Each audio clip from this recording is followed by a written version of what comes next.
Hi guys, जैसे मैंने आपको अपने प्रीवियस वीडियो में आपको कनाडा के वर्क परमिट के बारे में बताया, मैंने आपको डॉक्यूमेंट रिक्वायरमेंट उसके बजट के बारे में ऑलरेडी बता चुका हूँ, चाहे वो यूकॉन का प्रोग्राम हो, AIP हो, RNIP हो, और मैंने आपको हल्की सी ब्रीफिंग दी थी LMIA के ऊपर अपने लास्ट वीडियो में। ठीक है, मैं आपको फिर थोड़ा सा बता देता हूँ। अगर आपके पास आइस नहीं है, डॉक्यूमेंट आपके पास ज़्यादा नहीं है, आपकी जो क्वालिफिकेशन वो इतनी हाई नहीं है और आप आइस नहीं कर सकते हो, और आपका बजट इंडियन करेंसी में 1 से 1.5 लाख के बीच में, तो आप यूकॉन ट्राई कर सकते हो। ठीक है गाइज, इसका प्रोसेस मैंने आपको ऑलरेडी बता चुका हूँ। इस वीडियो में इतना लंबा नहीं बताऊंगा क्योंकि वीडियो बहुत लेंथी हो जाएगा, तो आप मेरे प्रीवियस वीडियो चेक कर सकते हो। फिर आपको AIP के बारे में बताया था।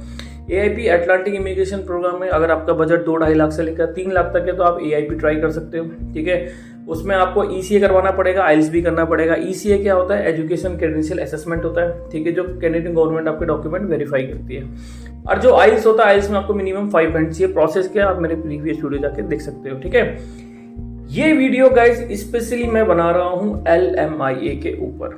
ठीक है, LMIA होता क्या है, ठीक है, और ये कौन कौन सी जो गवर्नमेंट प्रोग्राम उसके अंडर में आते हैं, कनाडा की कौन सी अथॉरिटी इसको रिव्यू करती है। ठीक है, और वर्क परमिट में इसमें आपके रिक्वायरमेंट क्या क्या है, वेजेस कितने हैं, और जो उसमें रूल चेंज हुए हैं 2021 में, 2021 में इसके LMI में कोई रूल चेंजेस हुए मैं आपको बताऊंगा। फिर मैं आपको बताऊंगा कि जो कनाडा की फेडरल अथॉरिटी है कौन इसको ओवरव्यू करती है। ठीक है, अब गाइस हम स्टार्ट करते हैं LMI से। एक्चुअली जो LMI है ये अप्रूवल होता है कैनेडियन गवर्नमेंट, ठीक है, कि आप जो है फॉरेनर वर्कर हायर कर सकते हो अगर आपकी रिक्वायरमेंट फुलफिल नहीं हो रही है कनाडा के अंदर में। ठीक है, तो इसमें क्या करता है, जो एम्प्लॉयर और कंपनी होती है वो जो है ESDC, सबसे पहले ESDC को समझो। ठीक है, ये एम्प्लॉयमेंट एंड सोशल डेवलपमेंट एक कैनेडियन फेडरल अथॉरिटी है। ठीक है, ये क्या करती है, ओवरव्यू करती है LMIA को। एक प्रोग्राम है जिसको हम बोलते हैं टेम्परेरी फॉरेनर वर्कर प्रोग्राम। ठीक है, TFWP। तो इसमें क्या होता है, ये इसके अंडर में आता है LMIA। तो LMI को आपको अप्रूव कराना होता है कैनेडियन गवर्नमेंट से कि भाई हम जो है कनाडा के अंदर एक स्किल्ड नहीं ढूंढ पा रहे हैं कोई कैंडिडेट, तो हमको ऑथराइज करो कि हम कनाडा के बाहर से उसको जो है हायर करना चाहते हैं। तो इसमें उसको एडवर्टीजमेंट करना होता है जो एम्प्लॉयर होता है। ठीक है, इसकी फीस जो है 1000 कैनेडियन डॉलर होती है। फिर वो एक लॉयर हायर करता है। तो ये सारा प्रोसेस होने के बाद वो जो है फिर कैनेडियन गवर्नमेंट उसको रिव्यू करने, जब वो रिव्यू देखती है कि टर्म्स एंड कंडीशन क्या है, तो उसके बाद वो उसको जो है LMIA अप्रूव करती है। तो जब भी आप सुनोगे ना प्री अप्रूव्ड LMIA, इसका मतलब ये होता है कि वो एम्प्लॉयर आपको हायर कर सकता है। ठीक है, ये वर्क परमिट नहीं है, मैं फिर बता रहा हूँ, ये एक अप्रूवल है कैनेडियन गवर्नमेंट की तरफ से। ठीक है गाइज, अगर आपको कोई भी बोलेगा कि LMIA वर्क परमिट है, तो वर्क परमिट नहीं होता है, ये सिर्फ अप्रूवल होता है। ठीक है, तो आप वर्क परमिट, ये जो LMIA है, ये इसकी इंपॉर्टेंस क्या होती है। सबसे पहली चीज, LMI जो है, अगर आपको एक स्पॉन्सर मिल गया कनाडा में, तो ये बहुत इजी वे है जाने का, बट इसके जो बजट है एक्सपेंसिव है। मैं फिर बता रहा हूँ आपको, अगर आपके पास इंडियन करेंसी में 9 लाख से लेकर 11 लाख तक अगर आपका बजट है INR में, तो ही आप जो है इसमें जाओ और इसके बारे में सोचो। ठीक है, अब मैं इसमें आपको जो है डॉक्यूमेंट की रिक्वायरमेंट बताता हूँ। अगर आपके पास ECA इसमें नहीं चाहिए, इसमें एजुकेशन क्रेडेंशियल असेसमेंट नहीं होता है, इसमें आइल्स चाहिए। ठीक है, जर्नल आइल्स। ठीक है, आपकी मिनिमम जर्नल आइल्स जो है 5 बैंड होनी चाहिए। ठीक है ना, उसके बाद आप किसमें अप्लाई करते हो, किसी भी काउंसलर के थ्रू, आप हमारे थ्रू भी अप्लाई कर सकते हो। हमारे पास भी LMI है अभी। ठीक है, रेस्टोरेंट मैनेजर के लिए, डिलीवरी ड्राइवर के लिए, ठीक है, जो फूड सर्वर होते हैं, वेटर होते हैं, स्पेशली जो रेस्टोरेंट एंड होटल इंडस्ट्री के हैं कैंडिडेट, उनके लिए हमारे पास प्री अप्रूव्ड LMIA है। ठीक है, आप अप्लाई कर सकते हो हमारे थ्रू। बट ये वीडियो जो है एक नॉलेजेबल वीडियो है। इसके बाद मैं ये नहीं बोलता आप हमसे अप्लाई करो, आप कहीं से भी अप्लाई कर सकते हो, अपने नियर बाई जो आपके काउंसलर हैं, या नियर बाई आप जो भी, जिसको भी आप जेन्युइन जानते हो, या फिर जो आपको लगता है जेन्युइन है। ठीक है, बट ये सर्विस हम प्रोवाइड करते हैं। बट ये वीडियो के थ्रू मैं आपको जो है इसमें एक इन्फॉर्मेशन देना चाहता हूँ ताकि आपको भी इसका नॉलेज हो जाए। ठीक है, तो गाइज मैंने आपको बताया था कि हमारे कुछ सर्विस चार्जेस है। ठीक है, अगर आप मेरे ऑफिस आते हो ये फ्री है। ठीक है, सर्विस चार्जेस में मैं क्यों लेता हूँ, सर्विस चार्जेस देने के बाद आप जो है एक जेन्युइन मेरे क्लाइंट बन जाते हो। उसके बाद कुछ हमारे बीच में डील हो जाती है और हम एक दूसरे को जो है हेल्प करते हैं। ठीक है, अब मैं आपको बताऊंगा जो LMI है उसके बेनिफिट्स मैंने आपको बता दिए। बेनिफिट्स जो जब आप LMI के अप्रूव करती है ना वहाँ की गवर्नमेंट, तो वो पहले इंश्योर करती है कि अगर वो किसी प्रोविंसेस में आ रहा है, ठीक है, तो उसमें जो है जो प्रोविंसेस में बेनिफिट्स हैं और जो वेजेस हैं वो सेम होने चाहिए LMI के जो है कैंडिडेट के लिए जो बाहर से वो हायर कर रहे हैं, ठीक है। तो कैनेडियन गवर्नमेंट ध्यान रखती है इन चीज़ों का कि इसको भी सेम बेनिफिट मिलने चाहिए। तो अगर आपको प्री अप्रूव्ड LMI मिल रही है तो बेशक आप जा सकते हो। ये बहुत इजी वे है कनाडा के अंदर एंटर होने का और वहाँ काम करने का और अपने को एक्सप्लोर करने का कनाडा में, ठीक है। अगर आप स्टडी वीजा लेते हो ये बहुत एक्सपेंसिव पड़ता है, ठीक है। और अगर आप आइल्स नहीं कर सकते हो, यूकॉन आपके लिए चीपर है, लेकिन वहाँ पे कॉम्पिटिशन बहुत ज़्यादा है, ठीक है। AIP RNIP में भी कॉम्पिटिशन बहुत ज़्यादा है, लेकिन LMI एक प्री अप्रूव्ड है, इसमें कंपटीशन ऑलमोस्ट खत्म हो चुका है, ठीक है।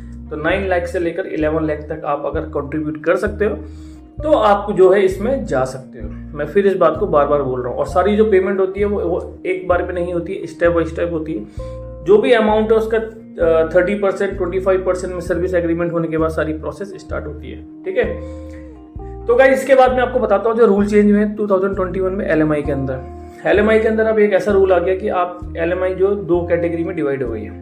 पहली लो वेजेस, दूसरी हाई वेजेस। तो जैसे अल्बर्टा है, ठीक है, वहाँ पे एक मिनिमम एक मीडियन बोलते हैं उसको, मीडियन वेजेस कैनेडियन गवर्नमेंट ने तय कर रखा है कि इसको इतना डॉलर मिलेगा। मैं स्क्रीन में आप देख सकते हो। अगर इस डॉलर से नीचे अगर आपको हायर करता है कोई एम्प्लॉयर अल्बर्टा के अंदर या फिर जो भी लिस्ट है उसके अंडर में प्रोविंसेस में, तो आपको जो है लो वेजेस वो कहा जाएगा, ठीक है, लो वेजेस जो एम्प्लॉयर है। और अगर आपको इस मीडियम से हाई में मिलता है तो आपको जो है उसमें जो है हाई वेजेस एम्प्लॉय कैटेगरी के अंदर आएंगे। तो इसकी पॉलिसीज थोड़ी अलग है, इसमें इनको ट्रांजिशन बनानी पड़ती है, ट्रांजिशन प्लान होते हैं, तो वो थोड़ा डीप में चले, बहुत सारा डीप में हो जाएगा। तो इसलिए मैं आपको सिर्फ इन 2 चीज़ों के बारे में बता रहा हूँ, ठीक है। अगर एक मीडियम वेजेस से ऊपर मिलेगा तो आप हाई वेजेस में जाओगे, मीडियम वेजेस से नीचे आएगा तो आपको लो वेजेस जो है LMI के थ्रू आपको जाना पड़ेगा, ठीक है। तो गाइज ये LMI के बारे में मैंने आपको बता दिया, इससे ज़्यादा इसमें कुछ ही नहीं है। आप जब अप्लाई करते हो प्री अप्रूव LMI आती है काउंसलर के पास या इमिग्रेशन कंसल्टेंट जो होते हैं, फिर आपको वो जो है बताते हैं कि भाई ये स्टेप है। सर्विस एग्रीमेंट आता है, आइल्स की मिनिमम रिक्वायरमेंट 5 मैंने आपको बता दी है, ईच आप लेके आ जाओ, ठीक है। उसके बाद ये सबसे जल्दी जाने का तरीका है कनाडा में। इसका जो इसमें कोई मिनिमम या मैक्सिमम टाइम नहीं होता है, एक एवरेज टाइम होता है 3 मंथ से 4 मंथ्स आप लेके चलो, ठीक है। उसके बाद जो है जब आप इसको अप्रूव हो जाएगा, LMI आपके नाम की आ जाएगी, ठीक है। आप एम्प्लॉयर ने आपको हायर कर दिया, फिर क्या करेंगे, आपको जो है वर्क परमिट के लिए वो आपको जॉब ऑफर LMI का कॉपी और उसका नंबर आपको सेंड करना पड़ेगा। फिर वर्क परमिट अप्लाई करोगे तो आपको 3 चीज़ें चाहिए। वर्क परमिट रिसीव होगा, वर्क परमिट रिसीव होने के बाद आपकी वीजा प्रोसेस होगा, आपको जो पासपोर्ट सबमिट करना है, स्टैंपिंग आएगी, विदिन 60 डेज आपको लीव करना है, उधर रिपोर्ट करना है कनाडा के अंदर, ठीक है। तो LMI आपकी 2 साल की भी हो सकती है, वो डिपेंड करेगा आपको एम्प्लॉयर वो कितनी कैटेगरी की जॉब निकाल रहा है, ठीक है। उसके बाद आप कनाडा जब आप कनाडा पहुंच जाओगे तो आप जो है एक्सप्रेस एंट्री के थ्रू, मैंने वीडियो बनाया एक्सप्रेस एंट्री का, स्पेशली कितने पॉइंट चाहिए, CRS कितना चाहिए, मैंने आपको बता चुका एक वीडियो में। आप उस वीडियो को देखो अच्छे से, आप रिव्यू करो, ठीक है। उसके बाद जो है जब आप उसमें कैटेगरी क्राइटेरिया में फिट हो जाते हो तब आपको जो है पॉइंट सिस्टम बनता है। आप ऑलरेडी कनाडा में जॉब कर चुके होते हो, उसका एक अलग सा पॉइंट मिलता है। फिर उसके बाद आपका एक स्पॉन्सरशिप होता है अपने एम्प्लॉयर को बोलने के बाद। आप फिर उसके बाद 1 साल के बाद तो आपको किसी से पूछने की जरूरत नहीं, क्योंकि आप ऑलरेडी कनाडा के बारे में सब कुछ जान चुके होंगे, ठीक है। तो गाइज बेस्ट वे बता रहा हूँ, 9 लाख से लेकर 11 लाख तक अगर आप इन्वेस्ट कर सकते हो, मोस्ट वेलकम, ठीक है। ये सब बजट में डिस्क्लोज क्यों कर रहा हूँ, कई लोग इसको डिस्क्लोज नहीं करते हैं यूट्यूब में, या फिर वो सोचते हैं पहले क्लाइंट को बताऊंगा, बट आपका टाइम में वेस्ट करना नहीं चाहता हूँ, ठीक है। एक जेन्युइन क्लाइंट से बात करने में और जेन्युइन जो है काउंसलर से बात करने का मजा ही कुछ और है। इसमें टाइम वेस्ट नहीं होता है, पैसों की श्योरिटी रहती है। इसमें हमारा रिफंडेबल भी है, 100% रिफंडेबल पॉलिसीज LMI में भी आती है, ठीक है, कुछ टर्म्स एंड कंडीशन के अंडर में। तो गाइज आपको अगर आप इंटरेस्टेड हो LMI में, आप कांटेक्ट कर सकते हो मेरे नंबर पे, ठीक है। और अगर आपको कोई सर्विस फोन में व्हाट्सएप में चाहिए तो भाई आपको जो है सर्विस हायर करना पड़ेगा, नहीं तो आप मेरे ऑफिस आओ, विजिट करो, ठीक है। मैं खुद आपको जो है फोन करूंगा अगर आप हायर करते हो व्हाट्सएप के थ्रू, इंडिया में या किसी और कंट्री में, ठीक है guys. Thank you so much, आपके वीडियो काम आएगा। तो LMI है, इससे ज्यादा कुछ नहीं है, यही LMI है। फिर मैं आपको बता रहा हूँ LMI वर्क परमिट नहीं होता है, ये प्री अप्रूवल है कैनेडियन गवर्नमेंट से। ESDC इसको मॉनिटर करती है और LMI जो अप्रूव होता है वो अंडर होता है टेम्परेरी फॉरेन वर्कर जो प्रोग्राम है उसके अंडर में आता है। ठीक है, 2 टाइप के होते हैं 2021 में, 2 टाइप के हो गई है। एक जो है मिनिमम वेजेस, एक जो है इसमें जो है हाईली वेजेस होता है। इसकी मीडियन मैंने आपको बता चुका हूँ। ठीक है, तो गाइस चैनल शेयर करो, सब्सक्राइब करो, और आपको मैं ऐसी इन्फॉर्मेशन देता रहूँगा जो आपकी लाइफ में वैल्यू ऐड करेंगे। Thank you guys, thank you so much.